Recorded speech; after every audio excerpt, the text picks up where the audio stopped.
सर्वप्रथम परमेश्वरलाई धन्यवाद दिन चाहन्छु। तपाईहरु सबैजनालाई जय मसीह। यो गड्स किंगडम मिनिस्ट्रीको यो संगतिमा जोडिनुभएका सम्पूर्ण आदरणीय पास्टर बुवाहरू, सम्पूर्ण सहभागीहरूलाई आदर गर्दै अबको केही समय वचनमा जानेछौँ। आज मैले सिकाउँदै गर्दा गएको मंगलबारको दिनमा हाम्रो बीचमा आदरणीय बिशप नारायण शर्माले जुन कुराहरू सिकाउनु भयो, मलाई विश्वास छ त्यो द्वारा तपाईहरु धेरै आशिषित हुनुभएको छ। र एक हप्ता ग्याप भए तापनि आज हामी चौथो पाठ सिक्दै छौं। त्यसपछि पनि सायद जुमको संगति निरन्तर रूपमा हुँदै गयो भने अझै 12 वटा महत्त्वपूर्ण पाठहरू हामी सिक्ने छौं। र धेरै धन्यवाद दिन चाहन्छु पास्टर तिमोथी जेम्स लगायत यहाँनिर आदरणीय पास्टर दीपक जीसीलाई जसले प्रार्थना गरिदिनु भयो। र प्रियहरू, अनि हामीले बुझ्नुपर्ने महत्त्वपूर्ण कुरा मैले सुरुदेखि नै हजुरहरूलाई उत्साह दिँदै आइराखेको छु। मैले परमेश्वरको वचनलाई बाङ्गोटिङ्गो नपारिकन परमेश्वरको वचनमा जे छ, परमेश्वरले परिवारको बारेमा आफ्नो जीवित वचनमा जे कुरा सिकाउनु भएको छ त्यसलाई तलमाथि नगरिकन आज म तपाईहरुको बीचमा केही कुरा सिकाउने कोसिस गर्नेछु। धेरै पास्टर बुवाहरू पनि हुनुहुन्छ अनि तपाईहरु सबैजनालाई म धेरै धन्यवाद दिन चाहन्छु।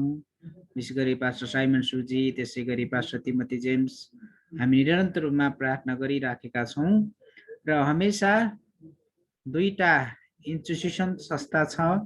परमेश्वर आफैले सृष्टि गर्नुभएको पहिलो परिवार हो भने दोस्रो मण्डली। र मण्डलीको संरचना प्रेरित 2 अध्यायबाट सुरु हुन्छ भने परिवार चाहिँ परमेश्वरले सुरुदेखि नै सृष्टि गर्नुभएको कुरा हो। यसलाई हामी कसैले पनि नकार गर्न सक्दैनौं। र सुरुमा परमेश्वरले उहाँलाई सेवा गर्नको लागि विशेष गरी बाइबलमा 3 वटा स्वर्गदूतको बारेमा पाउँछौं। लुसिफर, गैब्रिएल स्वर्गदूत र माइकल स्वर्गदूत। अरु पनि सराफिमहरू, अरु भिन्न भिन्न स्वर्गदूतहरू हामी पाउँछौं। तर परमेश्वरले सेवा गर्नको लागि, परमेश्वरलाई दण्डवत गर्नको लागि, आराधना गर्नको लागि जब सृष्टि गर्नुभएको स्वर्गदूत लुसिफरले विद्रोह गर्यो, तब परमेश्वरको मन परिवर्तन भयो अनि परमेश्वरले यस्तो योजना बनाउनु भयो कि मानिसलाई आफ्नै स्वरूप र प्रतिरूपमा परमेश्वरले सृष्टि गर्नुभयो, जसको कारणले गर्दा आज हामीले परिवार पाएका छौं। यद्यपि परमेश्वरको नजरमा आदम र हव्वा चुके तापनि परमेश्वरले सन्तान उत्पादन गर्ने अधिकार अनि त्यसपछि उत्पत्ति 12 अध्यायमा अब्राहमलाई भने जस्तै गरी आकाशका तारा र पृथ्वीको धुलो सरह गरी म तिम्रो सन्तानलाई बढाउने छु भनेर जुन प्रतिज्ञा गर्दै जाँदै गर्दाखेरि प्रियहरू, तपाईहरु हामीले उत्पत्तिको पुस्तकमा पाउँछौं। विशेष गरी जब एकजना योसेफ मिस्रमा प्रवेश गरेका छन् र 430 वर्षपछि 30 लाख भन्दा बढी मानिसहरू इजरायलीहरू मिस्रको दासत्वमा पर्छन्। 430 वर्षपछि मूसाद्वारा परमेश्वरले आफ्ना जनहरूलाई यसरी फर्काउनुहुन्छ। यो ठुलो परिवारको, यति ठुलो परिवारको यो संरचना हो। आज तपाईँ र हामी संयुक्त परिवारमा पनि बसिराखेको हुन सक्छौं, एउटा सानो परिवार पनि बसिराखेको हुन सक्छौं। तर आज धेरै क्रिस्चियन परिवारहरू भत्किएको अवस्था छ अनि फेरि पनि परिवारको वेदीलाई हामीले निर्माण गर्न सक्छौं। अब अबेर नगरिकन म स्क्रिन शेयरमा गइहाल्नेछु।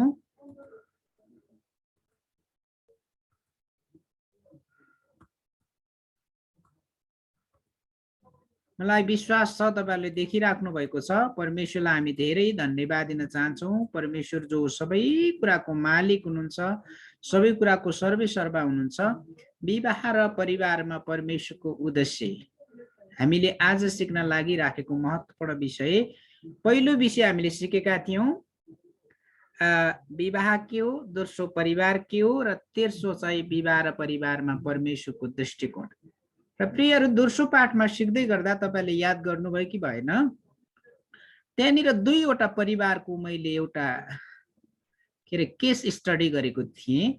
एउटा जोनाथन एडवर्ड र अर्को अनि मार्क्स जुगको परिवारको बारेमा केस स्टडी गर्दै गर्दाखेरि एउटा परमेश्वरको डर र भयमा रहने व्यक्तिको जीवनबाट उपराष्ट्रपति समेतको जन्म भएको छ भने परमेश्वरको डर र भय नमान्ने व्यक्तिको जीवनबाट धेरै हत्याराहरू, चोरहरू र ठगहरू को यसरी जन्म भएको कुरा हामीले त्यो सर्वेक्षणमा हेरिराखेका थियौँ। जे जस्तो पाए तापनि तपाईँ र हामी एउटा विशेष उद्देश्यको लागि यस पृथ्वीमा छौँ। यस पृथ्वीमा तपाईँ र मलाई परमेश्वरले जुन प्रकारले राख्नु भएको छ त्यसमा गर्व गर्नुपर्ने कारणहरू धेरै छन्। आज विवाह र परिवारमा परमेश्वरको उद्देश्य अन्तर्गत लियो टोल्स्टायले भन्नुहुन्छ, विवाह गर्नुभन्दा पहिले 100 पटक होइन 1000 पटक सोच। अब यो उद्देश्यको कुरा है, हेर्नुहोस्, तपाईँ र हामी धेरैजना यहाँनिर पाएको व्यक्तिहरू छौँ, धेरैजना 30 भन्दा माथि कटेको व्यक्तिहरू, धेरैजना 40 भन्दा माथि कटेको बुवा आमाहरू पनि यहाँनिर हुनुहुन्छ। हामी धेरैजना परिवार भएका व्यक्तिहरू पनि छौँ र आज यो वचन, यो कोटेसन ल्याउनको कारण चाहिँ अबका हाम्रा छोराछोरीहरूलाई विवाहको बारेमा प्री म्याट्रियल काउन्सिल, विवाह पूर्वको परामर्श दिँदै गर्दाखेरि लियो टोल्स्टायले भनेको कुरा एकदमै महत्त्वपूर्ण छ। त्यसैले विवाह चाहिँ मैले भन्ने गरेको छु, यो गाई भैँसी खरिद गरे जस्तो होइन, मन लागे राख्ने, मन नलागे बेच्ने। र यो त मृत्युले नचुडाइसम्मको लागि जीवनभरिको एउटा यात्रा हो, एउटा सँगै यात्रा गर्ने डुङ्गा भएको कारणले गर्दाखेरि यो एकदमै महत्त्वपूर्ण छ। तपाईले यहाँनिर देख्दै हुनुहुन्छ नेपाली इसाई जगतका केही महत्त्वपूर्ण व्यक्तिहरूको विवाहको कुराहरू अनि उहाँहरूको परिवारहरू एकदमै सार्थक छ। अनि यहाँ सबै उहाँहरू चारैजनाको फ्यामिली स्टिल अहिले पनि जीवितै हुनुहुन्छ। पास्टर मङ्गलमान, पास्टर प्रकाश सुब्बा, पास्टर रामचन्द्र तिमती र सलोमी र सलोन कार्थक र गुरुआमा रेबिका कार्थक, यो कुराहरू हामी यहाँनिर देख्छौँ। अनि अब म तपाईँलाई एउटा महत्त्वपूर्ण अहिले कथा भन्न चाहन्छु। मैले प्राय जसो विवाह र परिवारको क्लासमा कथा भन्ने गरेको छु। एउटा भ्यागुता को कथा म भन्न जाँदैछु। तपाईँ र हामीलाई थाहा छ यो बर्सातको समय भइरहेको छ नेपालमा, इन्डियामा र अरू देशहरूमा पनि। अनि तपाईँ र मलाई स्पष्ट थाहा छ भ्यागुताको चाहिँ जिन्दगी के हो, एउटा तलाउ या कुवाको वरिपरि बस्ने जात हो। तर एकचोटिको कुरा के हो भन्दाखेरि एउटा खुच्चे भ्यागुताले उसका साथीहरूलाई भनेछ नजिकको रुख देखाउँदै, ए साथीहरू म त्यो रुख चढेरै छोड्छु, म त्यो रुख चढ्न चाहन्छु, म त्यो रुख चढ्न चाहन्छु। उसका साथी भ्यागुताका साथीहरूले खिसी गरेर भने, हे तेरिका कस्तो बेखुब कुरा गर्छस्, हामी भ्यागुताहरूको जात चाहिँ हाम्रो विशेषता, हाम्रो चरित्र रुख चढ्ने होइन। बेसरी उसलाई गाली गरेछन्, हकारेछन्, र पनि त्यो भ्यागुताले यस्तो आड गरेछ म रुख चढेरै छोड्छु। कसो कसो रुख चढेरै छोडेछ। रुख चढिसकेपछि रुखको टुप्पामा बसेर आफ्ना तल साथीहरूलाई के भन्दैछ त्यो रुख चढेको भ्यागुताले, हेर साथीभाइहरू म तपाईँलाई धेरै धन्यवाद दिन चाहन्छु, तपाईँहरूको उत्साहको कारणले गर्दा म रुख चढ्न सफल भएँ।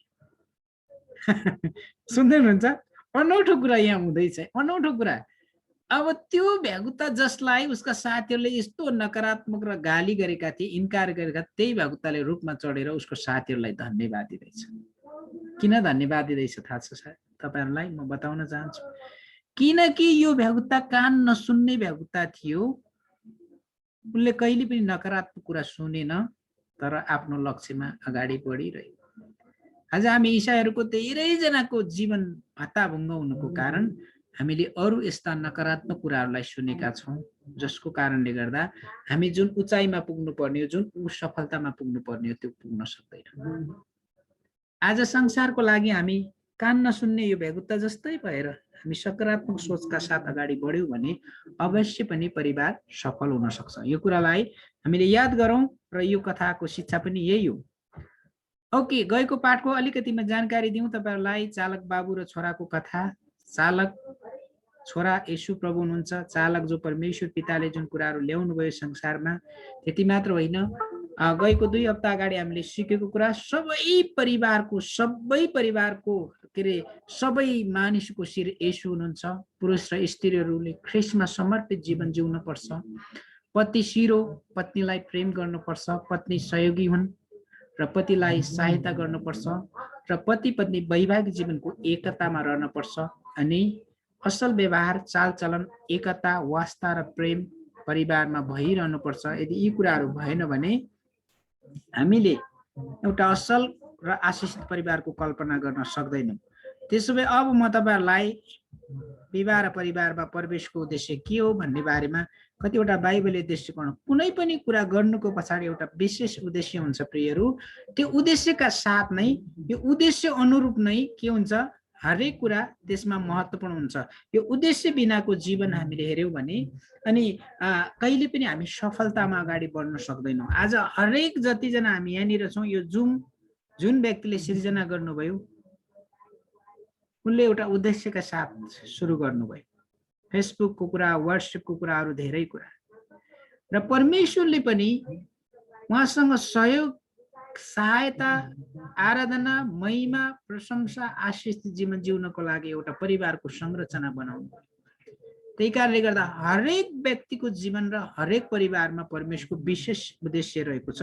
त्यो उद्देश्यलाई नबुझेको कारणले कहिलेकाहीँ हामी कुहिरोमा उडिरहेको काग जस्तै हुन्छ। अनि दुईटा महत्त्वपूर्ण हेर्नुहोस् है, परमेश्वरले विवाहलाई स्थापना गर्नुको प्रमुख कारण, प्रमुख उद्देश्य, पहिलो स्त्री पुरुष एकतामा रहेर आशिष जीवन जिउने, र दोस्रो परमेश्वरलाई महिमा दिने। यति मात्रै होइन, हामीले बुझ्नुपर्ने धेरै महत्त्वपूर्ण कुरा छन्। विवाहपछि पति पत्नी आत्मिक, भावनात्मक र शारीरिक रूपमा एकतामा रहेर आनन्द लिनु, सफल र फलदायी जीवन जिउनु पनि हो उद्देश्य। किन हामी 12-70 कुरा दिमागमा, मनमा सबै कुरा खेलाएर तनावको जीवन जिउनु हामी ईसाईहरूको लागि सुहाउँदैन पनि, त्यस्तो खालको जीवन पनि जिउनु हुँदैन। किन हाम्रो जीवनमा तनाव र समस्याहरू आउँछन्? दुई धारे जीवन हामी जब जिउँछौँ प्रियहरू, त्यसपछि परिवारमा तनाव आउँछ, मण्डलीमा तनाव आउँछ, आर्थिक सङ्कट आउँछ, परिवारमा, शरीरमा, सबै कुराहरूमा त्यस्ता कुराहरू आउँछन्। तर म तपाईँलाई सबैजनालाई उत्साह दिन चाहन्छु कि यस पृथ्वीमा परमेश्वरको प्रतिनिधित्व गर्नको लागि हामीलाई जुन विशेष उद्देश्यका साथ परमेश्वरले जसरी सृजना गर्नुभएको छ, यो जीवनलाई एकदमै मूल्यवानका साथ, म परमेश्वरको नजरमा सबैभन्दा महत्त्वपूर्ण व्यक्ति हुँ, म मेरो परिवारको नजरमा सबैभन्दा बढी महत्त्वपूर्ण व्यक्ति हुँ भनेर सेल्फ स्टिम जुन छ, हाम्रो आफ्नो एउटा मान मर्यादा इज्जत छ, संसारका कुनै भन्ने व्यक्ति भन्दा पनि हाम्रो कम छैन। त्यसैले त परमेश्वरले हामीलाई के भन्नुभयो? विशेष उद्देश्यका साथ आफ्नै स्वरूप र प्रतिरूपमा सृष्टि गर्नुभयो, मानिसमा एउटा आत्मा हालिदिनु भयो। नयाँ करारमा त हाम्रो यति धेरै परिचय छ, यति धेरै परिचय छ कि हामी परमेश्वरका सन्तान हौँ, हामी असल काम गर्नको लागि सिर्जना गरेका उहाँका हातका सिपहरू हौँ। पहिलो कोरिन्थी 6:19-20 भन्छ, परमेश्वर बास गर्नुहुने हामी बास स्थानहरू हौँ। प्रियहरू, परमेश्वर हामीमा बास गर्नुहुन्छ। म आज केही कुरा हाम्रो जवान भाइ बहिनीलाई सिकाउँदै थिएँ, म तपाईँलाई उत्साह दिन चाहन्छु। प्रियहरू, परमेश्वरले मूसाको पालादेखि अनि राजा दाउदको पालासम्म परमेश्वर वासस्थानमा सन्दुकमा बस्नुभयो। परमेश्वरको वासस्थान के थियो? पवित्र स्थान, महापवित्र स्थान। जुन महापवित्र स्थानमा परमेश्वरले प्रधान पुजारीलाई, परमेश्वरले दिनुभएको व्यवस्था अनुसार प्रधान पुजारी वर्षको एकचोटि जान्थे र त्यो प्रधान पुजारीको खुट्टामा सांग्लाले बाँधेको हुन्थ्यो। यदि त्यो प्रधान पुजारी अशुद्धताका साथ, परमेश्वरको नजरमा खराब चरित्रका साथ त्यहाँ गर्ने बित्तिकै अन्त स्पट डेथ हुन्थ्यो। मूसाको समयदेखि दाउदको समयसम्म परमेश्वर पालमा पवित्र स्थानमा बस्नुभयो भने बाँकीका समयहरूमा परमेश्वर अगमवक्ताहरूसँग आम्ने सामने के गर्नुभयो? बातचित गर्नुभयो, बोल्नुभयो। र अहिले परमेश्वरको वासस्थान तपाईँ र हामी हौँ प्रियहरू। त्यसैले वचनको आज्ञाकारितामा नम्रतामा रही आफूलाई श्रेष्ठ ठान्नु र आदर गर्नु, एक अर्कालाई श्रेष्ठ ठान्नु। फिलिपी 4:8-9मा जे असल छ, जे करण योग्य छ, जे श्रेष्ठ छ, त्यसैको कुरामा लागिरहनु। यो परिवारमा श्रीमान श्रीमती र छोराछोरीहरूले पनि एक अर्कालाई श्रेष्ठताका साथ, एक अर्कालाई महत्त्वपूर्णका साथ त्यसरी अगाडि बढ्यौँ भने अवश्य पनि त्यो परिवारमा परमेश्वरको उद्देश्य पुरा हुन्छ। जब वैवाहिक जीवनमा एक हुँदै गर्दाखेरि एक अर्कामा हुने सञ्चार छ नि, कुराकानी पनि महत्त्वपूर्ण छ।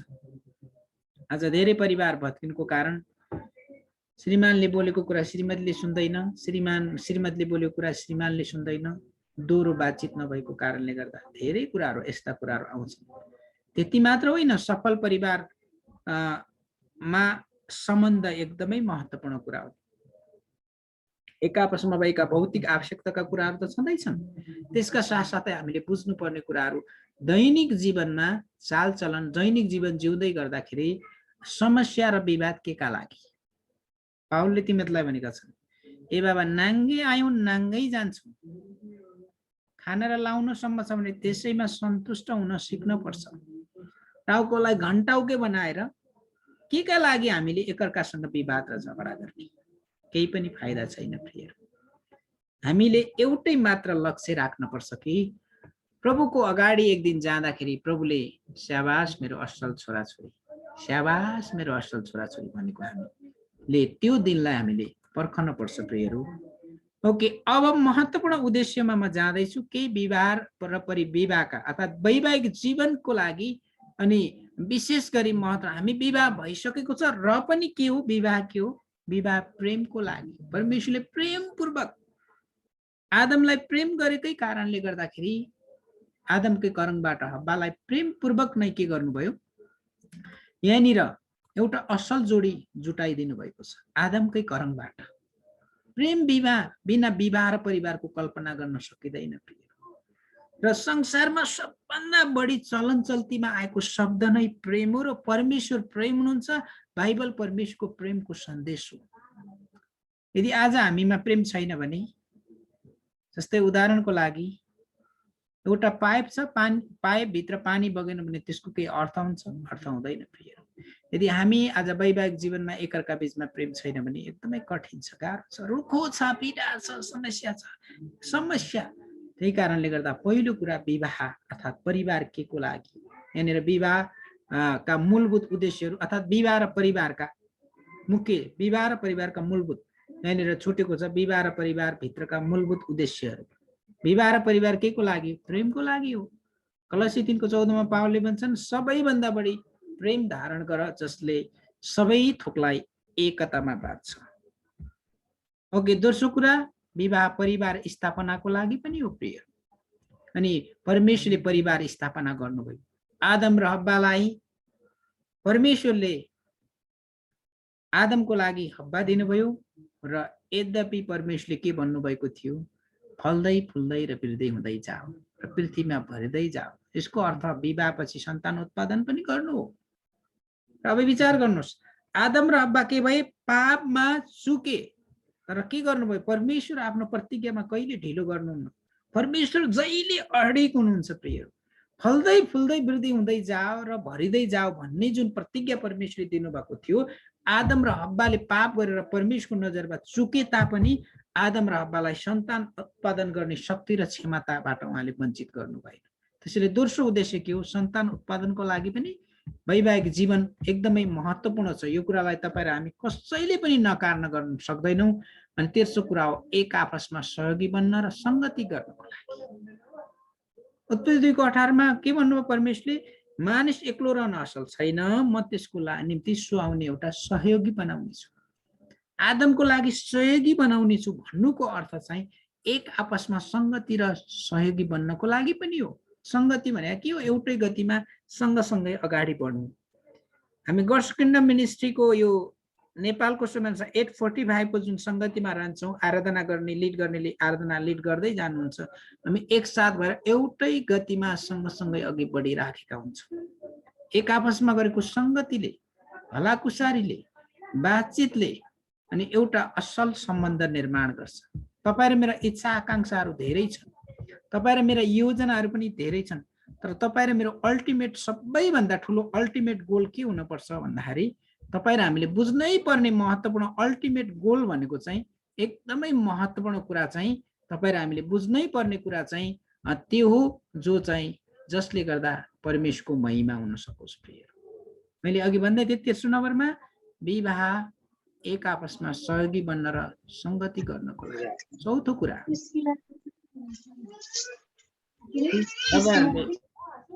ओके, तपाईहरुले म्युट गरिदिनुस् ल। ओके, चौथो कुरा विवाह यौन सम्भवको लागि। म तपाईहरुको बीचमा अलि खुलेर कुरा गर्न चाहन्छु। यौन अर्थात् सम्भव श्रीमान र श्रीमतीको बीचमा हुने यो परमेश्वरले सृष्टि गर्नुभएको पवित्र कुरा हो।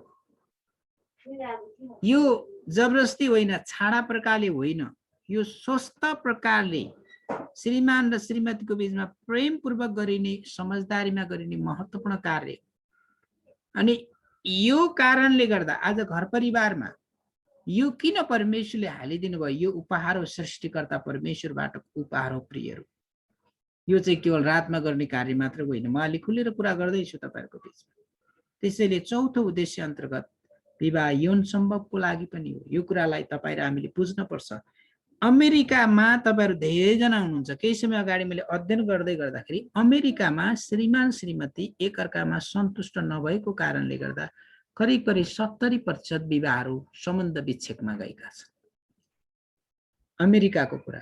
अरू एसियन कन्ट्रीहरूमा र अरू युरोपियन कन्ट्रीहरूमा र बेलायतमा पनि यो सम्बन्ध विच्छेदको कुरा चाहिँ नेपालमा भाटाकुटीको खेल भन्छ नि त्यस्तै भइराखेको छ। तर मलाकीको पुस्तकले के भन्छ? परमेश्वरले सम्बन्ध विच्छेदलाई घृणा गर्नुहुन्छ। त्यसैले हामी जतिजना श्रीमान श्रीमती विवाहित छौँ यहाँनिर, अनि कतिजना तपाईँहरू यदि छुनुहुन्न भने तपाईँ र हामीले आज बुझ्नुपर्छ कि परमेश्वरले दिनुभएको के हो। यो एकदमै महत्त्वपूर्ण कुरा हो। यो मानव जातिलाई आशिषित र सन्तुष्टि बनाउँछ। यो मानिसको जीवनबाट के गर्न सकिँदैन? अलग गर्न सकिँदैन। अब म अलिकति केही कुराहरू अझै गहिरो कुरातिर म जाँदैछु। उपदेशकमा राजा सोलोमनले भन्छ 1 भन्दा 2 असल हो, किनभने तिनीहरूले आफ्नो कामको फल पाउने छ। यदि एउटा लोट्यो भने त्यसको मित्रले त्यसलाई उठाउन सहायता गर्छ, तर लोड्दा पनि उठाउने कोही साथी नहुने बिचरा। त्यस्तै गरी 2 जना सँगै सुत्यो भने ती न्याना हुन्छन्, तर एक्लै त कसरी न्याना हुने? 1 जनालाई कसैले जित्ला, तर 2 जनाले त आफ्नो सुरक्षा गर्न सक्छ। 3 सुताले बाटेको डोरी चाँडै चुडिँदैन। प्रिय, अब विचार गर्नुहोस्। यो एकदमै महत्त्वपूर्ण कुरा, यो पवित्र कुरा हो, श्रीमान र श्रीमतीको बीचमा हुने कुरा हो। त्यही कारणले विवाह के को लागि हो? वैवाहिक जीवन यौनको लागि पनि हो। बोनेट ब्राइटले यौनको बारेमा भन्छन्, एउटा व्यक्तिलाई ख्रिस्टको सुसमाचार सुनाउन जति पवित्र आत्माको भरपुरीको खाँचो छ त्यति नै ओछ्यानमा पनि आवश्यक छ। यसको मतलब श्रीमान र श्रीमतीको बीचमा आपसमा समझदारीका साथ, प्रार्थनाका साथ त्यो कुरा गर्यो भने त्यसबाट परमेश्वरको महिमा पनि हुन्छ र स्त्री र पुरुष दुइटै के हुन्छन्? आनन्दित हुन्छन्। उनीहरूको बिग्रेको सम्बन्ध कति हदसम्म नयाँ भएर पनि आउँछ। चौथो महत्त्वपूर्ण कुरा हो विवाह आत्मिक रहस्य प्रकट गर्नको लागि। उत्पत्तिदेखि प्रकाशसम्म प्रियहरू एउटै कुरा विवाहको बारेमा, विवाह एउटा गम्भीर रहस्य भनेर एकचोटि मात्रै बाइबलमा गम्भीर रहस्य भनेर विवाहलाई गम्भीर रहस्य भनेको छ। किन यसलाई गम्भीर रहस्य भनेको छ? यसभित्र थुप्रै गोप्य कुराहरू लुकेर रहेका छन्। गोप्य अचम्मको कुराहरू लुकेर रहेका छन्। रहस्य भनेको गहिरो अर्थ लुकेको कुरा हो। यसको परिचालन र वैवाहिक जीवनभित्रका दायित्वहरू रहस्यमय छन्। अब विचार गर्नुहोस्। म तपाईँलाई व्यवहारिक कुरामा लैजान चाहन्छु।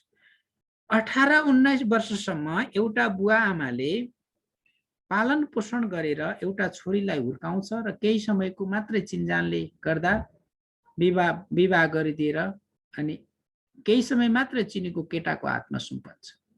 यसलाई पनि हामी एक प्रकारले रहस्य भन्न सक्छौँ। प्रिय, धेरै धेरै धेरै कतिजना सानै उमेरदेखि चिनेका थोरै मात्रै हुन्छ, तर यो पनि एक प्रकारको रहस्य नै हो। विश्वास गरेर अर्को पुरुषसँग आफ्नो जीवन समर्पित गर्नु।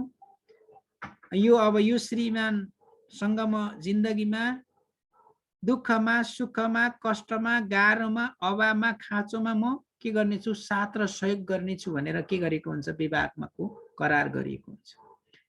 त्यसले एफिसीको पुस्तक 5:32 भन्छ यो गम्भीर रहस्य हो। यो गम्भीर रहस्य प्रकट गर्नको लागि पनि एउटा विवाहको मूलभूत उद्देश्य हो। यो कुरालाई पनि तपाईँ र हामीले नकार्न सक्दैन। उत्पत्ति 1:28 को कुरालाई फेरि म यहाँ ल्याउनुको कारण चाहिँ अनि फल्दै फुल्दै र वृद्धि हुँदै परिवारको स्थापना गर्ने जुन कुरा छ, यो कुराले गर्दाखेरि पति र पत्नी बीच परमेश्वरले संगति गर्नको लागि धन्यवाद चढाउन र महिमा दिन, त्यति मात्र होइन विश्वास योग्य र प्रेमको साँच्ची सहित ती व्यक्तिहरूलाई परमेश्वरले जुन कुराहरू दिनुहुन्छ जसले गर्दा उनीहरूको वैवाहिक जीवन एकदमै सुमधुर बन्दै जान्छ। अब म तपाईलाई अलिकति केही महत्त्वपूर्ण कुरा बताउन चाहन्छु। परमेश्वर यो अर्को रहस्यको कुरा, परमेश्वर दुलाहा हुनुहुन्छ। प्रकाशको पुस्तकमा स्पष्ट छ, मण्डली हामी दुलै हौँ। आत्मिक रहस्य प्रकट गर्नको लागि शारीरिक विवाहले सहायता गर्छ। जुन परमेश्वर र मण्डलीको बीचमा जुन रूपक दृष्टान्तको रूपमा एउटा जुन इलास्ट्रेसनको रूपमा जुन व्याख्या गरिएको छ, हाम्रो शारीरिक भौतिक शरीर एक हुँदा यो रहस्य के हुन्छ, प्रकट हुन्छ। हामी परमेश्वरसँग नजिक हुन सकौँ भन्ने कुरा विवाहको रहस्यभित्र पर्छ। र यसमा परमेश्वरले बाइबल र परमेश्वर बीचको सम्बन्धको बारेमा पनि स्पष्ट पारेको छ। अनि यी कुरामा हामीले अगाडि बढ्यौँ भने अवश्य पनि। अर्को कुरा के भन्छन्, एकजना विद्वानले, विलियम गिराओले विवाहलाई आश्चर्य कर्म हो भनेका छन्। किनकि दुई भिन्न पृष्ठभूमिका हुर्किएका केटा र केटी एक हुनु एउटा आश्चर्य कर्म नै हो, अनौठो कुरा हो। ओके, अब यो अझै महत्त्वपूर्ण रहस्यको कुरा, परमेश्वर र मानिसको सम्बन्धको रहस्य हेर्नुहोस् है। परमेश्वर सृष्टिकर्ता हुनुहुन्छ, हामी मानिस सृष्टि हौँ। उहाँ कुमाले हुनुहुन्छ, हामी माटो हौँ। उहाँ गोठालो हुनुहुन्छ, हामी भेडा हौँ। उहाँ शिर हुनुहुन्छ, हामी शरीर हौँ। अनि उहाँ दुला हुनुहुन्छ, हामी दुलै हौँ। उहाँ राजा हुनुहुन्छ, हामी प्रजा हौँ। उहाँ दागको बोट हुनुहुन्छ, हामी हाँगा हौँ। उहाँ गुरु हुनुहुन्छ, हामी चेला हौँ। उहाँ पिता हुनुहुन्छ, हामी सन्तान हौँ। उहाँ आशिषका दाता हुनुहुन्छ, हामी आशिषका के हौँ, प्राता हौँ। अनि अन्त्यमा उहाँ तेल हुनुहुन्छ, तपाईँ र हामी बत्ती हौँ प्रियहरू। अब निचोडको रूपमा आउँदै गर्दाखेरि विवाह र परिवार भनेको एक रथका दुई पाङ्ग्रा जस्तै हुन्। विवाह र परिवार, अनि यो कुरालाई तपाईँ र हामीले बुझ्नै पर्छ। विवाह त्यस्तो करार हो जसमा दुई भिन्न पृष्ठभूमि भएका व्यक्ति परमेश्वरको प्रेम र अनुग्रहमा एक हुन्छन्। अनि जब एक हुन्छन् तब उनीहरूको जीवनबाट परमेश्वरले महिमा लिनुहुन्छ। अब अन्त्यमा जुन परिवारले सँगसँगै एकसाथ प्रार्थना गर्छ त्यो परिवार नै आशिषित परिवार बन्दछ। प्रेमिलो परिवार नै आशिष परिवार हुन्छ। प्रार्थना गर्ने परिवार नै अभिषेकले भरिएको परिवार हुन्छ। अब म तपाईहरुसँग केही व्यवहारिक कुरा गर्न चाहन्छु। स्क्रिन शेयरलाई अन्त गर्दै गर्दाखेरि प्रियहरू, अब विचार गर्नुस्, यदि तपाईँ र हाम्रो यो लामो जीवनमा धेरै हामी यहाँनिर पाको व्यक्तिहरू, यहाँनिर आन्टीहरू, म आमा भन्न रुचाउँछु, आमाहरू हुनुहुन्छ, बुवाहरू हुन्छ, धेरै पास्टर अगुवाहरू छौँ।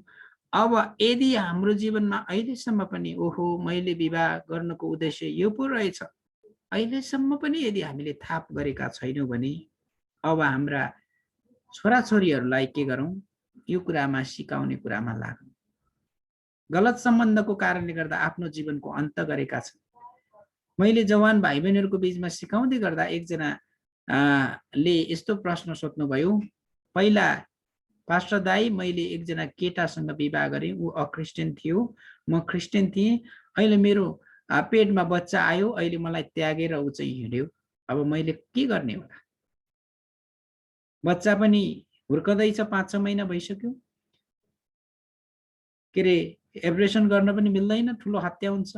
यस्ता धेरै कुराहरू आज छन् र अहिले हामी धेरै जसो पहिलो पुस्ताका दोस्रो पुस्ताका क्रिस्चियन अगुवाहरू छौँ र अब हामीले बुझ्नुपर्ने वास्तवमा विवाह र परिवारमा परमेश्वरको सबैभन्दा ठुलो उद्देश्य भनेको चाहिँ अनि परमेश्वर नै यो वैवाहिक जीवनमा परिवारमा केन्द्रीय भागमा हुनुहुन्छ। अनि परमेश्वरले दिनुभएको जुन प्रेम छ त्यो प्रेमलाई हामीले जीवनमा लगानी गरेर अबका आउने पुस्ताहरूमा हाम्रा छोराछोरीहरूलाई, हाम्रो मण्डलीका विश्वासलाई हामी सिकायौँ भने परमेश्वरले हामीबाट ठुलो ठुलो काम गर्नुहुन्छ। आज धेरै सानो मण्डली छ, 50-60 जनाको मण्डली छ र पनि धेरै विवाद र तनाव र समस्याहरू देख्छौँ। कारण के हो? म तपाईलाई उत्साह दिन चाहन्छु। कारण एउटै हो, किनकि हामीले घर परिवार राम्रोसँग निर्माण गर्न सकेका छैनौँ। घर परिवार राम्रोसँग निर्माण गर्न नसकेको कारणले मण्डलीमा धेरै समस्याहरू, चुनौतीहरू आएका छन्।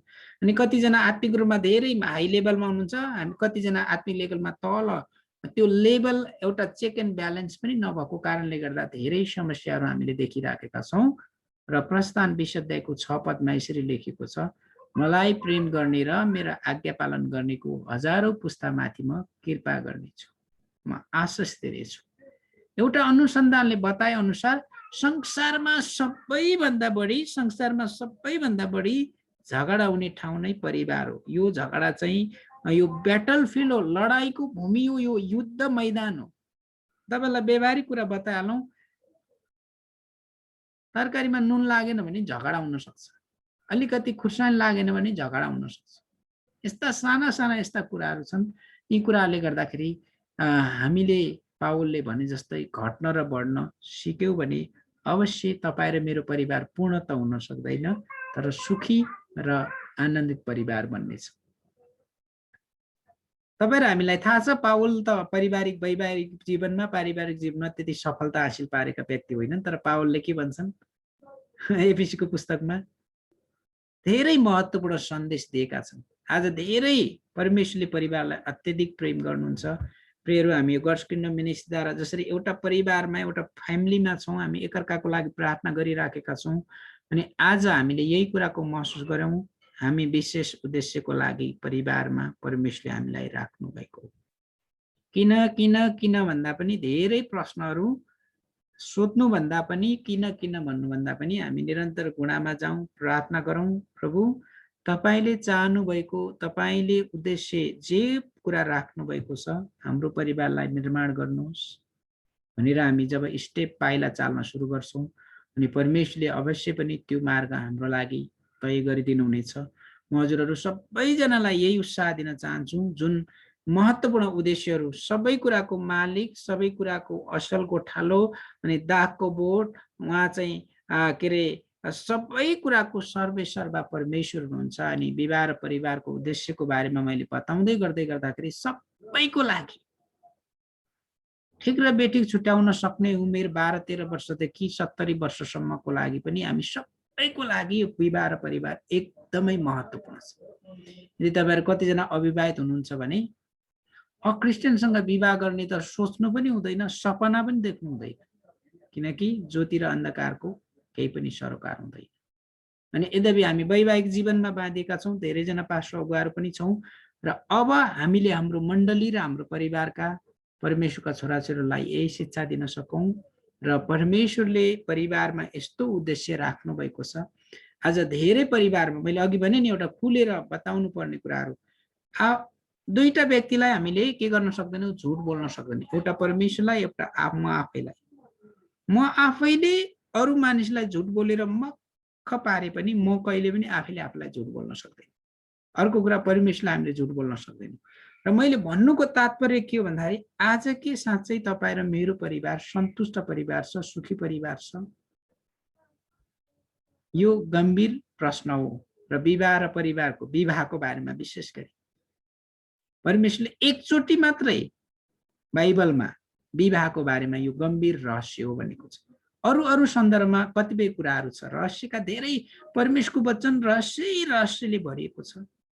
र एउटै कुरा म उत्साह दिन चाहन्छु, विवाह र परिवारमा परमेश्वरको उद्देश्य प्रेमको लागि, सन्तान उत्पादनको लागि, यौनको लागि, अनि जति पनि विवाह र परिवारका बारेमा संगति गर्नको लागि, एकअर्कामा सहयोगी बन्नको लागि जे जति कुरा मैले तपाईहरुलाई उत्साह दिएको छु, अब हामीले हाम्रा छोराछोरीहरूलाई आफ्नै जीवनमा पनि हामी लागू गर्न सकौँ। आउनुहोस् हामी प्रार्थना गरेर म वचनलाई अन्त गर्नेछु। प्रभु, हामी तपाईँ परमेश्वरलाई धन्यवाद चढाउँदछौँ। हाम्रो वैवाहिक जीवन र परिवारमा जुन उद्देश्यका साथ तपाईको वचनले हामीलाई भन्दछ, हामी तपाईँ परमेश्वरलाई सबै कुराको लागि धन्यवाद दिन्छौँ। आजको संगतिको लागि तपाईँ परमेश्वरलाई धन्यवाद दिन्छौँ। यदि हाम्रो परिवारमा संघर्ष छ, गाह्रो कठिनाइ भइराखेको छ भने हे प्रभु, तपाईले हाम्रो परिवारमा हस्तक्षेप गर्नुहोस्। खाँचो, अभाव, घटी, कमी, कमजोरीमा तपाईले हामीलाई सहायता र मद्दत गर्नुहोस्। हाम्रा असीमित आवश्यकताहरूको बीचमा तपाईँ परमेश्वर सबै कुराको स्रोत हुनुहुन्छ। हामीलाई तपाईँ परमेश्वरले निगाह र कृपा गर्नुहोस्। आजको संगतिको लागि धन्यवाद दिन्छौँ। सबै कुराको लागि धन्यवाद, येशू प्रभुको नाममा, आमेन।